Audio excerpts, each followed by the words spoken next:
Boy, why you look so mashed up like clothes at the washer? No, boy, just a hard day, boy. Hard day? What happened? The breakfast lady ran out of tuna and gritty. We need to start joking about everything, you know. This serious, boy. This real serious, boy. Boy, what's serious? Tell me. All right, well, today, boss gave us, boy, one big contract. And nobody else get a chance and nobody say nothing.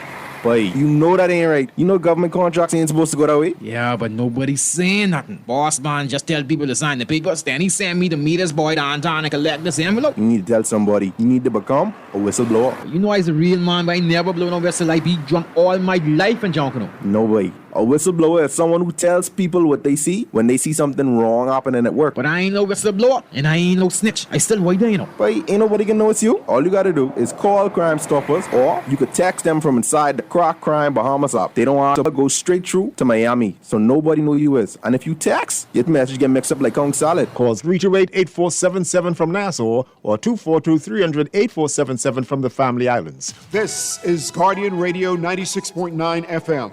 Fresh news, smart talk, all day.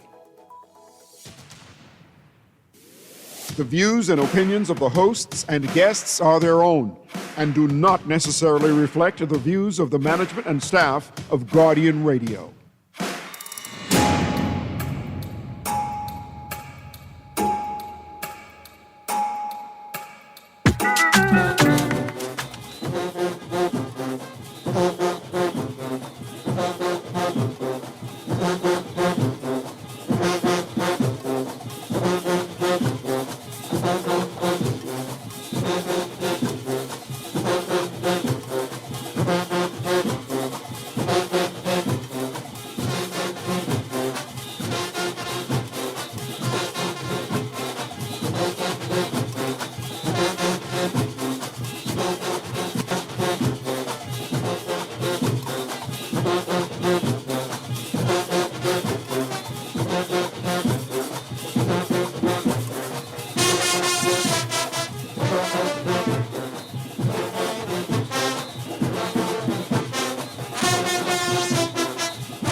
Good yawning this morning and welcome back to Guardian Radio 96.9 FM, your station for fresh news, smart talk all day. It is Monday, the 2nd of December, 2024, and you are on the clock with Erin, Greene. And I have to start the show by saying congratulations to my good Adona Bailey. Let me, for those who may not know who that is, Mrs. Ona Mitchell Powell Bailey. She was honored among a number of PLP Marathon stalwart members yesterday. I think it was yesterday afternoon. And I want to say congratulations to my Aunt Ona Bailey.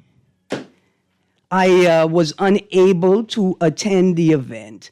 But perhaps that was a good thing, because I may have made the moderator say those famous words, "Please hold all applause until the end of the naming of the honorees."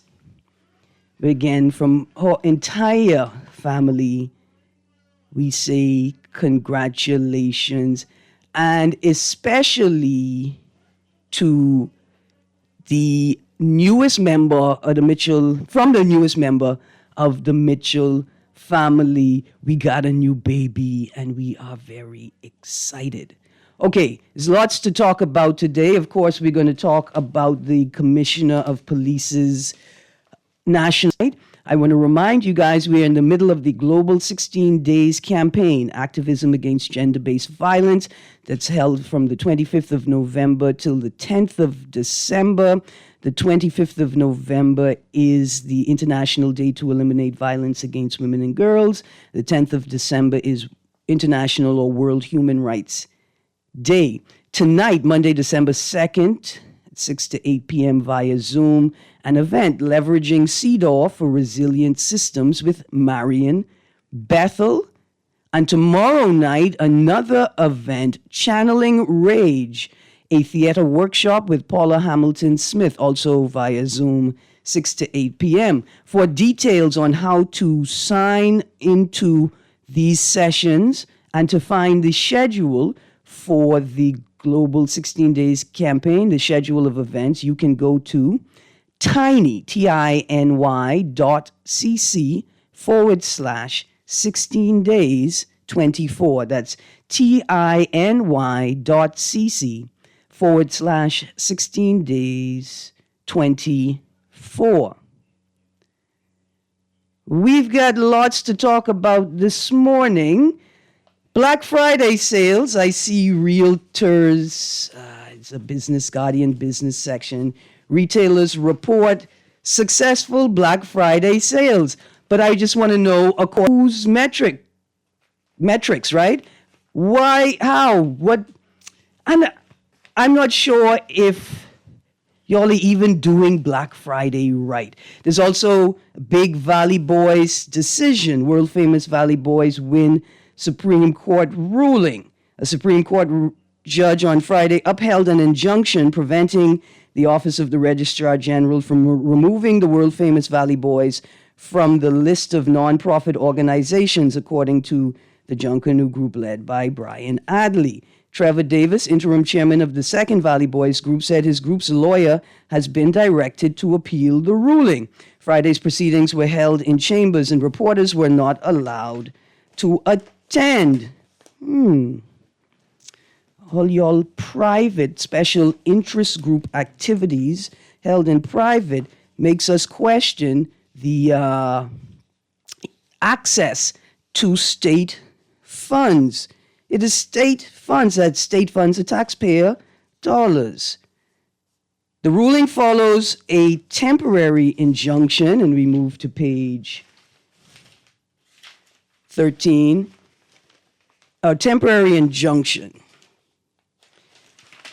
Justice Darren Ellis issued in September. The world-famous Valley Boys Junkanoo Group is the first claimant in the case, with the Valley Boys Junkanoo Club Limited way forward as the second claimant. The Registrar General is the first defendant, while the Office of the Attorney General is the second defendant. The dispute stems from a split within the Valley Boys. In a statement, the world-famous Valley Boys expressed satisfaction with the ruling. Quote, "The status quo remains unchanged and we will continue to operate as usual," the group said. Full stop. This is now my commentary. I think that's the problem, hey? I think that's the issue. Remains unchanged. 1958 Valley Boys, y'all understand what that means, right? In 2024, I will continue to read from the article, quote, "Our focus remains on our preparations, performances, and preserving the legacy of excellence that defines the Valley Boys," close quote. I want to stick in a little commentary here. See, while you've been focused on preserving the legacy of excellence that defines the Valley Boys, the world has decided that they will focus on defining the art form that is apparently the heartbeat of the Bahamas. A group of international scholars, academics, practitioners, and culturalists have decided that they are going to define for the world what Junkanoo is, while y'all busy preserving the legacy of excellence that defines the Valley Boys. However, we go back to the article, Mr. Davis said the injunction was extended for another 2 weeks. Quote, "While some may celebrate what they perceive as a victory, we know it is only temporary," close quotes. He said, quote, "This matter remains before the courts and we are confident that when the truth will emerge and the members of the Valley Boys under the leadership of the Way Forward Committee will stand in victory. Plan B is already in motion and we will update you on our strategy before the end of the week. Despite attempts to manipulate the system and delay progress, we remain resolute. Meetings are currently being held to address this matter. This journey has its challenges, but we will overcome and reclaim the path forward. Let us remain united, steadfast, and focused on the greater good of our group and its legacy. Victory will be ours," close quotes. Dion Miller, chairman of the Junkanoo Corporation of New Providence, has previously said the group led by Mr. Adley will not be required to change its name to participate in the Boxing Day and New Year's Day Junkanoo parades. He said only Mr. Adley's group will be recognized to compete in the A category, while Mr. Davis's faction will participate as a, quote, fun group, close quotes. Well, my criticism of the JCNP and the Junkanoo community right now has been very vibrant, and I've been very vocal about it. And I think that it is necessary, because who shall defend Junkanoo? Who shall defend this now indigenous art form? Who shall preserve it? I listened to a small snippet of an interview yesterday with a young man who I think had been a practitioner of Junkanoo for, I think he said 25 years, and he talked about how his father instilled the Junkanoo culture in him, and not once did he mention what an element of that culture was. Not lay out what he means, what it is his father actually did. See, while you're all so busy collecting, you can't see the forest for the trees. There is nobody doing the responsible thing. Here's what the responsible thing is. Not everybody could rush. Some people have to volunteer to take a step back from practicing Junkanoo to ensure that proper oversight is also practiced, to ensure that someone is looking at the bigger picture. While you all sit and fight for little trinkets and little pieces of, not confetti, what you call that costume jewelry that you all put on the pieces now. While you all fighting over little pieces of trinkets and costume jewelry in an art form that should never have evolved in that way. The world is claiming Junkanoo as its own. The Ministry of Tourism already claimed it as its own. The sponsors have already claimed it as their own. And group leaders have their members spending thousands of dollars every year to be a part of a group that treats them like capital, that treats them like chattel in the pursuit of maintaining a throne. And not even the porcelain throne, because over half of y'all ain't got no bathroom. I just want to make a point that Mr. Danny Johnson indicated to me that his shacks as a part of the Saxon family have had male and female bathrooms for a hot minute now.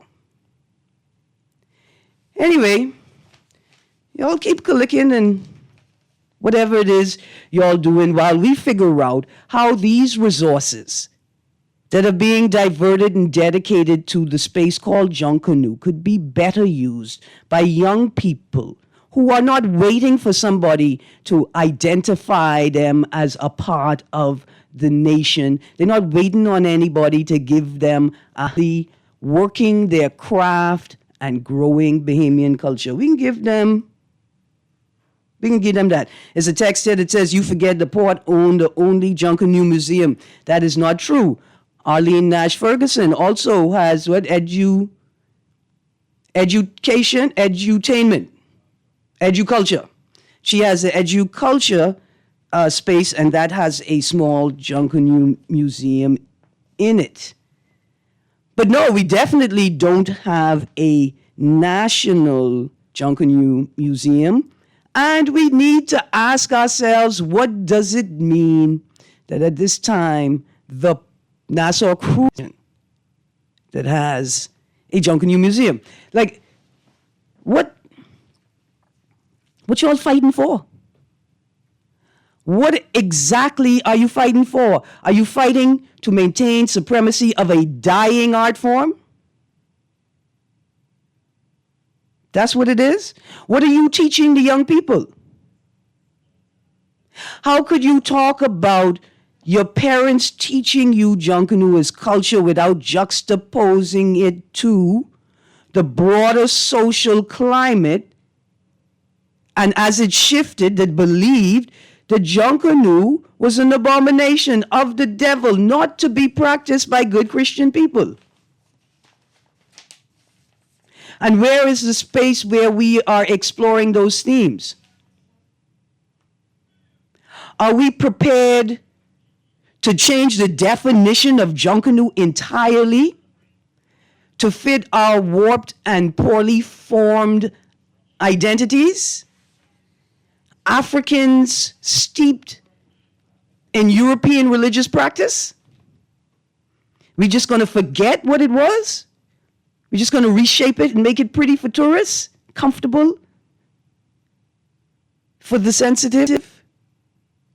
I haven't even gotten on the point that y'all starting Junkanoo at 9 o'clock. Y'all can't even manage the parade. You cannot manage the parades to maintain them within the darkness. But y'all beat on your chest as if you could own Junkanoo. Anyway, y'all keep doing whatever y'all doing and wherever y'all doing it without no bathroom. Y'all just keep doing that. But don't forget, there will always be strong critics. There will always be people who offer critical interrogation and discourse about what it is that you're doing. And to try and shut them down, shut them out, or invisibilize them is an indictment on y'all and y'all capacity as stakeholders of an indigenous art form that we have the grand opportunity to be stakeholders of, to carry culture from the past into the future. That's what we're supposed to be doing. Okay, let's get to the Commissioner of Police's national address. In today's Nassau Guardian, the headline is Culture of Corruption. Nassau Tribune, the headline is We Must Rebuild Trust in Police. And since we're talking about crime, if you've seen the national tree, that I think was the ceremony was yesterday. If you've seen the national tree, send us a text, give us a call, tell us what you think about it and about the ceremony itself. And did you see any public notice on the way to the ceremony indicating that roads would be closed? All right, here we go. To resign or not to resign? That is the question. Culture of corruption. COP announces restore trust in RBPF. Many of us awaited this national statement with bated breath, waiting to see if the Commissioner of Police was going to offer his resignation, but also make recommendations on who else should resign. Alas, that did not happen. Or maybe it did happen because the address was supposed to begin at 7:30. Then there was a notice saying that the address was delayed. And then at 8 o'clock, I turned to Z&S. And while they had started their live feed on Facebook, we were listening to a gospel concert. And then it was 8:08, and I say, you know what? I'm going to go check our news and see what's happening there. And it turns out that the press conference had already started and nobody at Z&S was aware, or maybe they were aware. That's not the point. The point is, maybe a letter of resignation was offered, and maybe they had to move to Plan B after that. I don't know. Here's what I do know. The broadcast was late on the nation's broadcasting company platform. The speech was not live. The statement was not read live, and it appeared to be edited.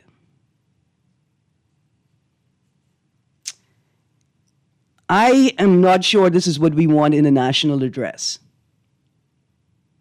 Perhaps we need to lay out from the beginning what is implied in a national life. You could at any time record a message and then send it to us. At any time, from anywhere in the world, that could have been done. Secondly, I think what's implied in a national address is that the media will be available to field questions from the public. I mean, to give questions to the speakers, and some of those questions could possibly be taken from the public. This was not a national address. It could have been sent in an email. And so I have a number of questions for the audience, and I can read through the article and go through some of the statements that stood out to me in the address. First one is, should the Commissioner of Police resign? Does this situation warrant his resignation? Should any other officials resign? Minister of National Security, Prime Minister, any others, right? I've heard lots of commentary. One in particular was that the suggestions offered by the Commissioner of Police really address police culture among the lower ranking officers and do not address structural reform in the higher ranks of the force. Another piece of commentary suggested that the Commissioner of Police could in no way or should in no way be held responsible for the acting and high-ranking members of the force. And so do you think the COP should resign, and why? Here's a text. Edited. Did the PM preview and edit the message? You know he did cut all communication on the matter last week, Wednesday. Oh, you mean, so you are suggesting that the act of suspending the House until December 4th was an attempt to in some way cut communication on the matter. Here's another text. Great show as usual. That's how a real place should operate, seeing that Nassau is not a real place. The speech is acceptable. Another text says, every December Bahamians talk about the high murder rate. Still count is reset to 0 at January 1st, 2025. Then the Bahamians mind to their phone and number of murders starts at 1. Here's the next thing, texter. It's not a murder count. It's a homicide count. Right? It's not a murder count. It's a homicide count. But here is an article. For me, when I saw the headline, it made this is a space that requires interrogation. And it may also, right? It may also lead us to this conversation about whether the COP should resign. Here is the article. It was in the Nassau Guardian, 20th of November, 2024. Bahamas led region in percentage of murdered men, UN says. A United Nations study on crime in Latin America and the Caribbean found that the Bahamas had the largest share of murder victims who were men. The report, Global Study on Homicide 2023, noted that worldwide, the perpetrators and victims of homicide are disproportionately male. Quote, this is particularly the case in Latin America and the Caribbean, where roughly 91% of homicide victims in 2021 were male, while the global average was 81%, the study found. I think that this article had, along with all of these other articles, when we ask the question, should the COP resign? When we reframe and refine the question in various ways. See, if I were to call for the Commissioner of Police to resign, it would be for one specific thing. It is the complete and utter breakdown in traffic enforcement in the country. And I want to make this point. I continually talk about traffic, and in the face of these high-profile instances where we are questioning the integrity of our state institutions, I say this. You see, a small group of people are involved in corrupt activity in the country, and if it's taking place in government institutions. It's a small group of people. See, so we could talk about it all day, every day.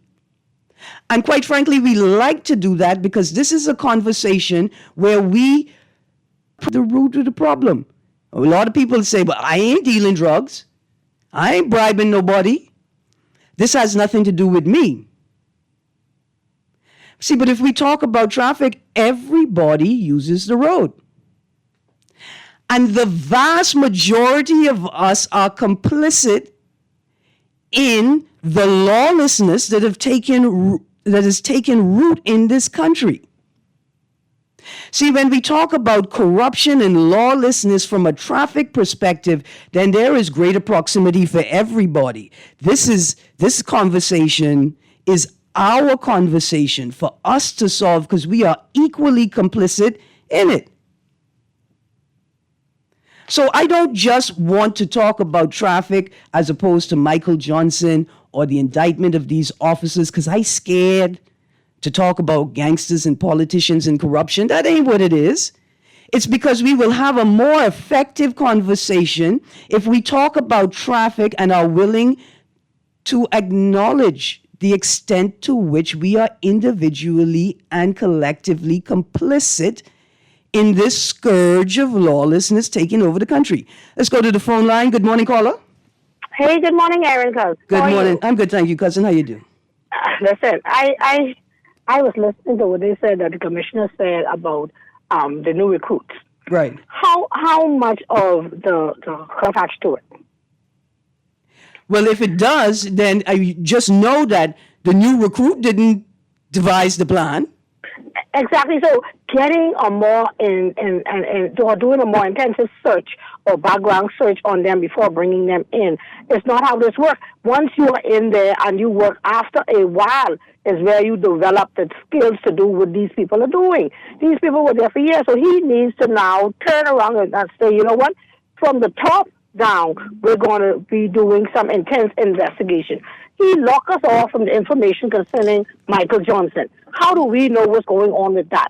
And, you know, I have something to do with to say about your traffic thing. You know, this morning the police passed me with their horn blowing, right? Like we all say. We know it ain't an emergency. They just won't get through traffic. But that's what I assumed because I was behind him on Prince Charles until I realized that same car that fly past me was in the gas station putting air in the tire.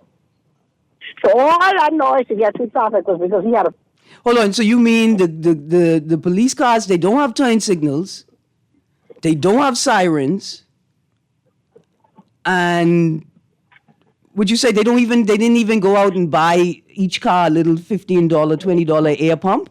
Well, like they didn't ask one of these by them who like to bring in trailers of giveaways to just bring in a dray load of air pump so the police could always pump up their tire wherever they are?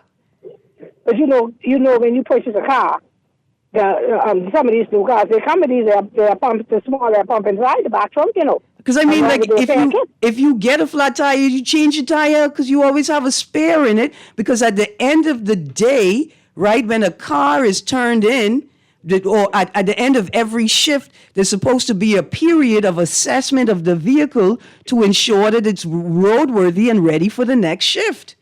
Erin, you know that's the biggest joke, said Santa Claus.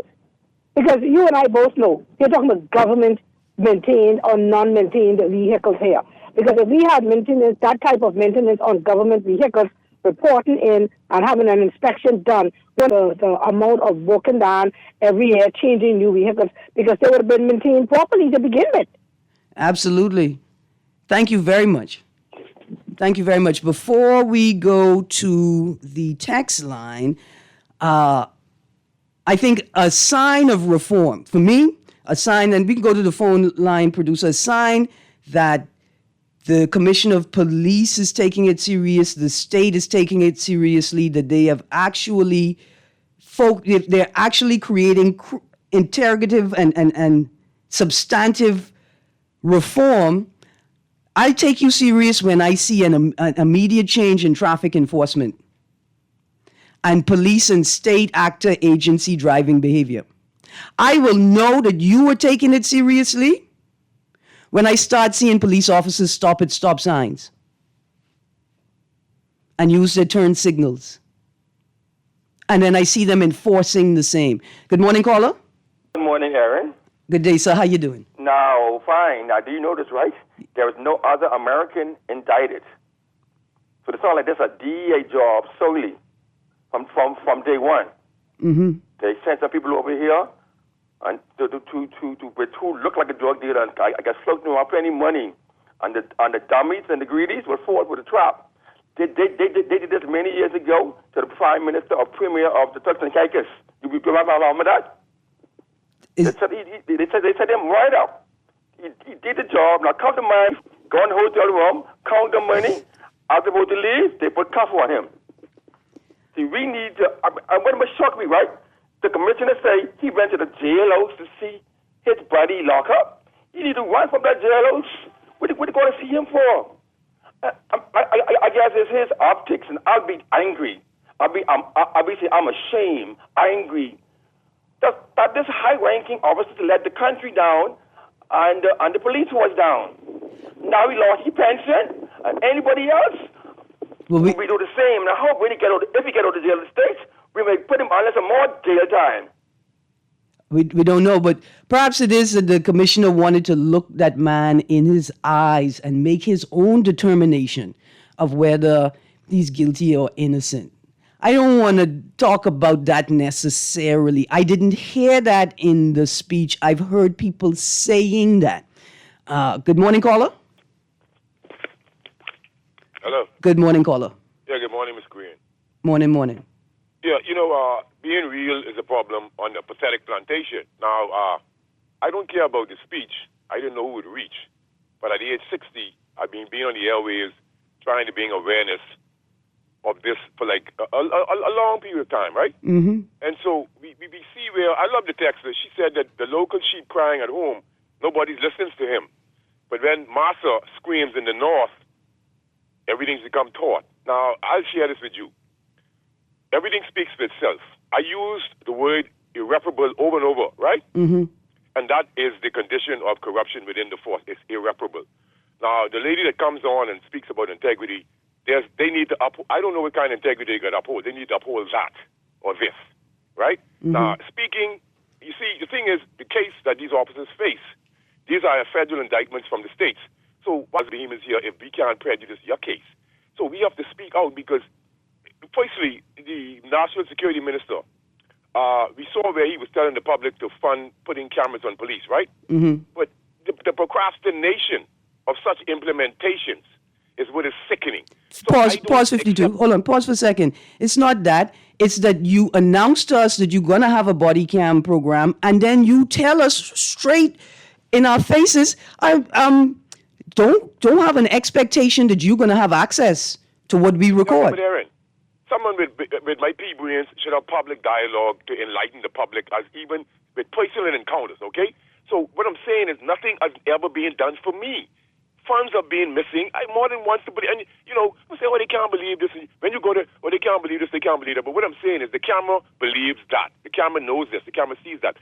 You're not implementing these, so you're not interested in these things. And then secondly, it's a number of things that I can expose that they are really not serious. Because when you look at, if I am in an entity, and you just now remember to implement a Whistleblower Protection Act against an officer testifying against another officer, but you want the public to be reciprocal with you and disclose information about what other people are doing, but you're not willing to do that within your own entity, then the mere fact that officers are scared to speak out because of being not promoted or political affiliation or even being killed, what does that speak for the entity? Why can't I say that? Why can't we have real conversations and something have to be wrong with somebody who's having real conversations in a small country like ours? There's nothing being done. This is rhetoric. This is post-haste. The cat is already out of the hat. Listen, 52, I went to the Royal Bahamas Police Force website today because yesterday, because I have a suspicion that the Bar Association is missing. And I wanted to see if they had a missing flyer for the Bar Association, right? Have you ever been to the missing persons flyer page on the Royal Bahamas Police Force website? Have you ever been there?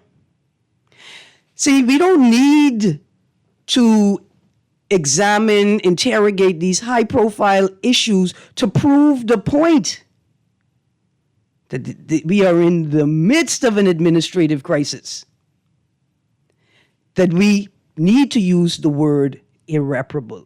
Let's go to the next caller. Good morning, caller. Good morning, caller. You still there? I'm sorry, I missed you. Greene. Yes, sir. I'm sorry for calling back, but I really wasn't finished, No, I didn't. Okay, I understand. I don't want to take over your show, but it's something that needs to be said. Because what I'm saying is, the top brass must show people that they're serious by investigating all of these dubious and unjustifiable killings that happen under police officers, given the fact that these information is being disclosed on WhatsApp and social media, etc. It's coming because you don't have no cold case squad investigating previous dubious shootings. So for me, you still have rogues on the force being hidden within there. So this is frivolous. And then he just mentioned the fact that they will be scrutinizing top brass. What about if I'm an officer and I go on the island for 2 months or 3 months and I come back with 50 grand in my pocket? Come on, man, Erin. We need more implementations than that. Thank you. Thank you, 52. I also want to say, 52, I read this article, Bahamas led region and percentage of murdered men, UN says. Good morning, caller. Good morning, Erin. How you doing? I'm good, thank you. Hey, 52, always hitting it right on the head, man. Thank you. And to expand it further, it involves the judiciary and these lawyers. You saying you don't hear the Bar Association saying nothing? They are missing. I waiting for the missing. What you think niggas saying there is one representing most of these criminals and things involved in that too. But so, the association itself, regardless or irregardless of what its members are doing, must continually make the line in the sand visible, right? And engage these issues to show the layman, the public, where the line is at all times, right? Like, and that's what we are supposed to expect from them, but they are not doing their jobs. And a lot of these entities are not doing their jobs. That's why we have all these major problems right now. No one is doing their jobs. That's what it's looking like. That's what it's looking like. It looks like an administrative crisis. Okay, total anarchy to me. Well, like I say, if you are assessing the issue from the perspective or the entry of traffic, we done past lawlessness. We've passed it, right? Thank you very much. The things that I've witnessed on the road this weekend, I just don't know where y'all renting these brains from. One thing I know is you don't know what an economy is or what your role in it is, what part you have to play in your personal economy and the wider economy. I see the red light. Producer, we got to go to that break? Caller, I'm so sorry we have to go to the break. If you can't hold, then please call back. The numbers to call 323-6232. 325-4316, 325-4259, and 242-300-5720 for Family Island listeners. We'll be right back.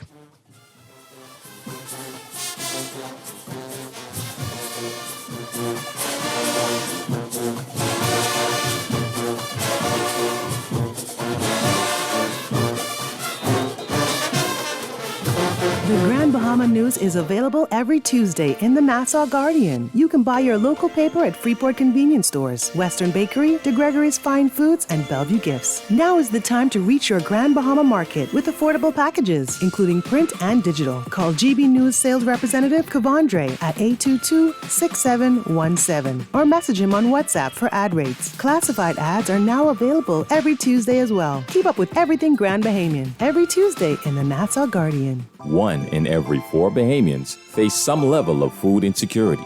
AML Foods remains committed to helping, and this year, through our Feed 5,000 program, we'll donate $30,000 to provide holiday meals to families in need. But we need your help.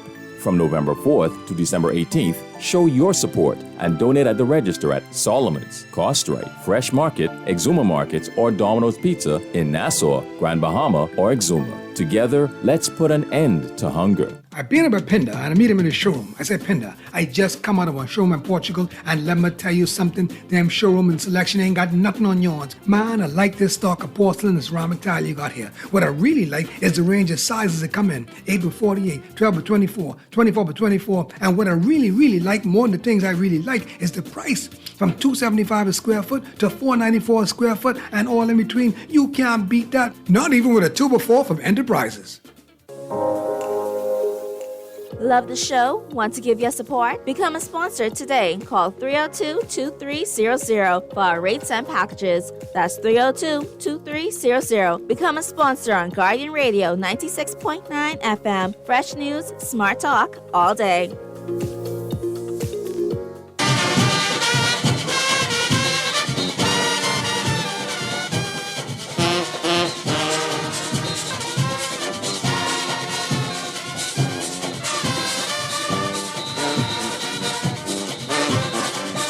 Good morning and welcome back. I got a caller on the line right now. Good morning, caller. Good morning, Erin. Good morning. How you do? Good morning to the Bahamas. Did they say that the commissioner went to visit the person charged? They say that. I don't know who they is. I have not read it yet. Remember, I was waiting for the ZNS feed to start, and at 8:08 it hadn't started, and I went to our news, and the commissioner was already talking, so I may have missed him saying it. But they say it, and I don't know who they is, so we ain't really, not yet. Wow. Well, I mean, this person, I wonder if it's the person they say lock up in New York now. They referring to. I would know. I don't even know who they are, sir. And this is that part right there is a little, I don't want to talk about it. Yeah, because I mean, Mike. Not yet. Maybe tomorrow.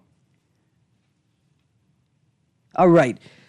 I say let me give us some more time to read all the papers and see. You got to read the Nassau Guardian. I got to read the Tribune. I got to go to the office of the Prime Minister, right? And I got to go online and see if the Director of Communications. I got to read everything. All right, let's get to some text. The commissioner is all about deflecting. Will the COP disclose the amount of money that was paid to him by this government since he's talking about transparency? The same nonsense the commissioner ran on with last night is the same thing PLP trolls were pushing on social media. At what time? Start pushing it before the actual address? Like, did they expect the address to start at 7:30? So they started pushing at 7:35, and then the thing was delayed, and so it looked obvious. Let's go to the phone line. Good morning, caller. Good morning. Morning. How are you? I am fine, Mrs. Greene. Could you give me a few moments, please? Yes, sir. And that is one, if you were to go and open up. I lost you, sir. Let's go to the next caller. Please call back, sir. That's 323-6232. Please call back. Good morning. Erin, I don't know what had happened. I apologize. Okay. Text this. I'm going to get to your text. We're reading these texts before the end of the show. In today's Guardian, there is a headline. Police force is not systemically corrupt, Mitchell says. While he stressed that it is the Davis administration's job to weed out bad actors in law enforcement, Minister of Foreign Affairs Fred Mitchell said on Friday that he does not believe there is systemic corruption within the Royal Bahamas Police Force, full stop. I think what we need to do is we need to ensure that we are all working with the same definition of corruption. See, because I know that corruption is systemic in the police force. The practices are corrupt. They're not aligned with what they're supposed to actually be doing. Now, perhaps what you say that you should have said is that the force is not systemically criminal. Definitely not systemically criminal. But the force is corrupt. The whole thing, 30 years, we've been listening to the Punch tell us issue after issue after issue. They're on go slow, right? They're in protest. Go and look at traffic enforcement. The force is systemically corrupt. Police officers don't think they have to enforce traffic controls. When I was growing up, the big placard at Central and at headquarters, number 2, said all police officers are traffic officers. The police are running the stop signs and the red lights. They turn in left on red at intersections where you are not permitted to turn left on red. And they are ignoring these things as they happen on the road in front of them. The force is not systemically criminal, but it is corrupt. Good morning, caller. Ms. Greene? Yes, sir. How are you today? I'm good, thank you, sir. Good. Ms. Greene, there are 2 things I would like for you to follow up on, please. Yes, sir. And that is, one, how the lawyers wanting to open up only to you that you don't want them to be a part of. That's the first thing. And the second thing is, do not sign anything with them, because if you do, you will be in trouble. So they need this detached from that practice. Okay, sir. The other thing, Mrs. Greene, I was hoping that you will be able to do a review. Okay. At the middle of the week, whereby, for example, you came up with many stories. For example, the sinking of the Yarmouth Castle. Right. Do you realize that there was at least 4 pages done in the Miami Herald for 4 days that spelled out what occurred on the Yarmouth Castle? But if you can do a midweek review, that would be greatly appreciated, because of the many stories that you share with us. Okay. We don't hear anything else. And that's the Miami Herald? I will go and look for it. Thank you, sir. Good morning, caller. Good morning, caller. I'm sorry we lost you. All right, let's go through the text line. I know you. Okay, I got you, texter. Here's a text. 2 things. 1, crack crime app and current crime stop hotline are not secure as stated in the ads. Hold on, they still do it. I called them one time about 35 years ago, and the woman asked for my name and then told me she could not take the information if I didn't give her my name. And I was like, hold on, this is the anonymous hotline. It's about a raccoon. Y'all don't watch that. It was about a raccoon. Our security partners have zero trust in our law enforcement. COP been in the job throughout the entire investigation and only found out the same time as the public. Text, if I were you, if I wrote that, I would have put a question mark at the end of that. Another text, I blame the politicians for degrading the office of COP by the frequent removal of them. The life of the COP is now 2 years. It is not enough time for a COP to make a mark on the force. Well, text, I want to thank you for that, because in the debate on whether the COP should resign over this particular matter, you have laid a sound argument. Another text, Erin, why hasn't the COP already reached out to whomever soon as he heard the info, and why not financially investigate officers now? Why in the future? Another text. Good morning, Erin. With reference to traffic and the police, I witnessed the other day on Blue Hill Road, a bus was on the right hand, letting people off the bus rather than going on the bus stop on the left-hand side of the road. Then comes a police truck. I was like, good, stop this fool. He did. I was happy about it. Then, went on my way, see who passed me was the same police truck. I said, by God, he just let him off with a warning. And that's such an important public safety issue. Another, Erin, if the police don't follow the rules, what you expect from civilians? I said, that's why I call it an administrative crisis. Imagine me being a witness to a murder and the police is the killer. I dead right. Come on, actions speak louder than words. What the commissioner doing is showing he has no... The boss, not the workers. Another text, I said to someone on Wednesday, I wonder if we'll have a murder spree like we did after the CDU voice tape scandal broke.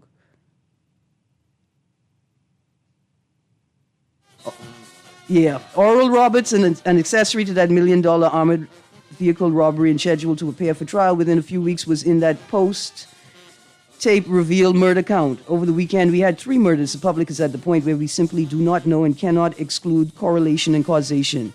Case in point, the commissioner said they have to go back and review Giovanni Rolls' murder to review the connection to one of these newly indicted men, originally questioned and released in the murder.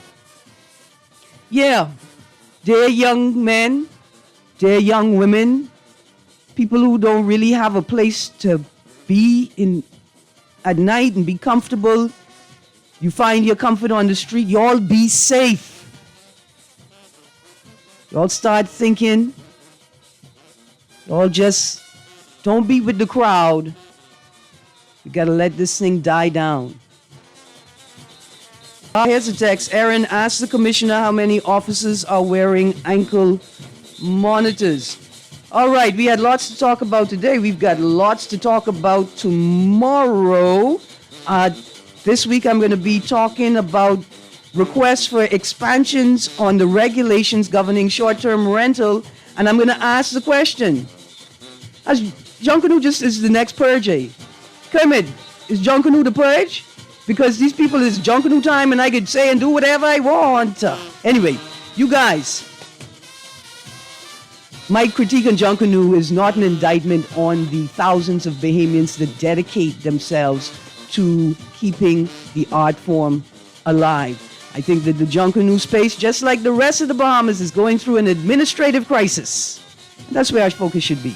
You guys stay tuned. Guardian Radio AM with C.A. Nuri is up next.